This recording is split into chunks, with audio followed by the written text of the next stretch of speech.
So here's round 7, a very good hand to start. I lead with the Call Me Garden because I have all these shuffles, so I want to ponder in a turn where I can shuffle anyway, and like there's no need to just throw away my rainforest here when it's possible that I can get more value out of it later. Like the fetches in this deck, are more than just lands. They do a lot of things. So I rampant growth on 2, and this is what I'm talking about. I can ponder and do some stuff.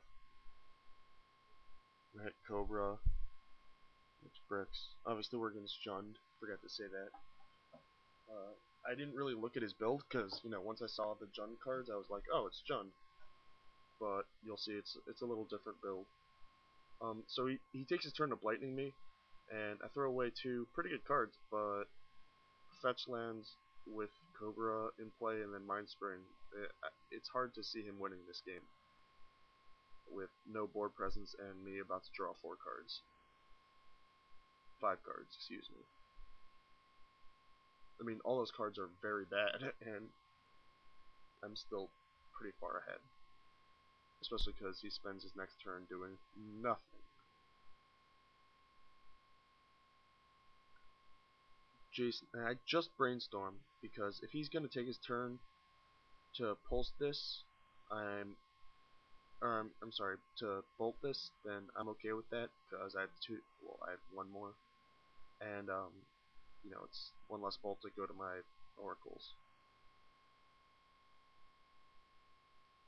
Here I'm hitting more bricks off of the Jace, but I'm up so many cards that I have so many options. I can still do a lot of stuff. I put the oracle on top, and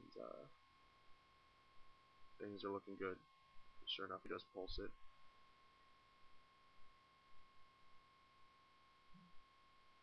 It's not a ponder, and I put the land on top and then play it for free. And I do my little double tectonic edge trick there. In case you've forgotten already, if they have exactly 4 lands, they only need 4 for you to activate this. They don't need 4 upon resolution. It's not an intervening if clause. It's just a requirement to activate the ability. So you can activate it targeting a land, and then before that resolves, by retaining priority, you hit another land, and you can set them back from 4 to 2, which is what I do here. He bolts the oracle, but I have backup. And then Jace. And again, I brainstorm because I'm just trying to get up cards, and I already have another Jace.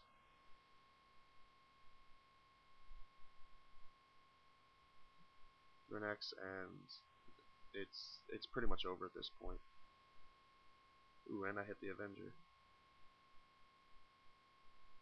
I did some weird stuff this turn because I'm trying to get to a point where I can play the Avenger, pump it up a bunch, and then bounce it with Jace. So if he has another pulse and pulses the plants, then I can replay the Avenger and play more lands. Because I'm so far ahead that it's unlikely that I'm going to lose in any other scenario.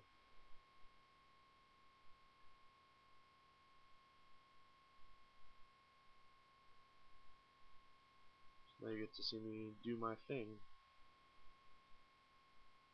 This is what the Turboland deck does. This is what we call, quote, going off. So yeah, I really don't need to be playing those extra lands. In fact, I probably shouldn't have. But Mind Spring for 3. Then I end up, oops, I forgot to attack there. But I ended up not having to do that because of the Time Warp on top. So even if he pulsed, since he didn't have enough lands to do stuff, he didn't have enough lands to like pulse it and kill a guy, and I had Time Warp, so he's just dead anyway. So I stopped fiddling around, even though I could have kept going or whatever. But once he's dead, he's dead, and there are so many. You have to do so many actions with this deck.